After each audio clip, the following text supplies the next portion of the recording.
சமீபமா ஒரு 4-5 நாளா இந்தியா முழுக்க ரொம்பவே பரபரப்பா பேசப்பட்ட ஒரு விஷயம் எதுன்னு பாத்தீங்கன்னா, இந்த 2026 பிறந்து ஜனவரி 1ல இருந்து 15 வரைக்கும் இந்த 15 நாள் கேப்ல இந்தியாவோட தலைநகரான டெல்லியில பாத்தீங்கன்னா கிட்டத்தட்ட 800 பேர் மிஸ் ஆயிருக்கிறாங்க அப்படின்ற ஒரு நியூஸ் பாத்தீங்கன்னா ஒரு 4-5 நாளுக்கு முன்னாடி பயங்கர பரபரப்பா பேசப்பட்டது. அதுல 509 பெண்களும் 298 ஆண்களும் 191 மைனர் சில்ட்ரன்ஸ், அதுல முக்கியமா பெண் குழந்தைகள், இப்படி கிட்டத்தட்ட ஒரு 800 பேருக்கு மேல காணாம போயிருக்காங்க. இது சராசரியா ஒரு நாளைக்கு 54 பேர் மிஸ் ஆயிருக்கிறாங்க இந்த வருஷம் பிறந்த 15 நாள்ல அப்படின்ற ஒரு நியூஸ். மும்பையிலும் இதே மாதிரி கிட்டத்தட்ட 145 பேர் மிஸ் ஆயிருக்கிறாங்க. இந்தியாவில ஒரு மிகப்பெரிய மனித கடத்தல், இந்த ஹியூமன் டிராபிக் அப்படின்றது பயங்கரமா நடந்துட்டு இருக்கு அப்படின்னு சமீபத்துல இந்த எப்சன் ஃபைல் அந்த நியூஸ் வேற பரபரப்பா போயிட்டு இருக்கிறதுனால இதை பார்த்த மக்களுக்கு இன்னுமே பயங்கரமா பேனிக் ஆக ஆரம்பிச்சிட்டாங்க.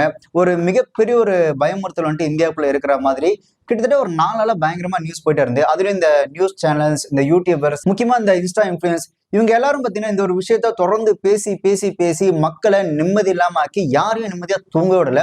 இந்த ஒரு நியூஸ் பயங்கரமா பேசிட்டே இருந்தாங்க. அந்த 2-3 நாள் பாத்தீங்கன்னா இந்தியா முழுக்க நேஷனல் எமர்ஜென்சி இம்ப்ளிமெண்ட் பண்ண மாதிரி இந்த நாடே பயங்கர பரபரப்பா இருந்தது. பட் இப்படி எல்லாரையும் பயமுறுத்தி மன உளைச்சலாக்கி நிம்மதியே இல்லாம திடீர்னு இந்த நியூஸ் ஏன் பரபரப்பா பேசப்படுது அப்படின்னு ஆராய்ஞ்சு பார்க்கும்போதுதான் இது ஹிந்தியில ரிலீஸ் ஆக போற மர்தானி 3 அப்படின்ற படத்தோட ஒரு பெய்ட் ப்ரொமோஷன் அப்படின்றது தெரிய வந்திருக்கு. ஹிந்தியில ரிலீஸ் ஆக போற மர்தானி 3 அப்படின்ற ஒரு திரைப்படத்தோட ப்ரொமோஷனுக்காக இந்த மாதிரி ஒரு சீப்பான ஒரு பெய்ட் ப்ரொமோஷன் பப்ளிசிட்டி ஸ்டண்ட் பண்ணி மக்களை பயமுறுத்தி அந்த திரைப்படத்துக்கு ஒரு அட்டென்ஷன் கிரியேட் பண்ணி அதன் மூலயமா அந்த திரைப்படத்துக்கு ஒரு மிகப்பெரிய ஒரு பப்ளிசிட்டி உருவாக்குறதுக்கு பணத்தை வாரி அரைச்சி மக்களுக்கு மத்தியில பிரபலமா இருக்கக்கூடிய இந்த இன்ஃபுளுசர்ஸ் கிட்ட இதை பத்தி பேசுங்க அப்படின்னு பேச வச்சு அந்த திரைப்படத்துக்கு ஒரு ஹைப் ஏத்தணும் அப்படின்றதுக்காக இந்த ஒரு விஷயத்த பெய்ட் ப்ரொமோஷனா அந்த ஒரு மூவி டீம் பண்ணிருக்காங்க. இந்த நியூஸ் திடீர்னு பரபரப்பா பேசப்பட்டு மக்கள் பயங்கர பேனிக் ஆகுறாங்க. ஒரு நேஷனல் எமர்ஜென்சி மாதிரி இந்த ஒரு விஷயம் மாறிட்டு இருக்கு, எதனால அப்படின்னு சொல்லி போலீஸ் ஆராயும் போது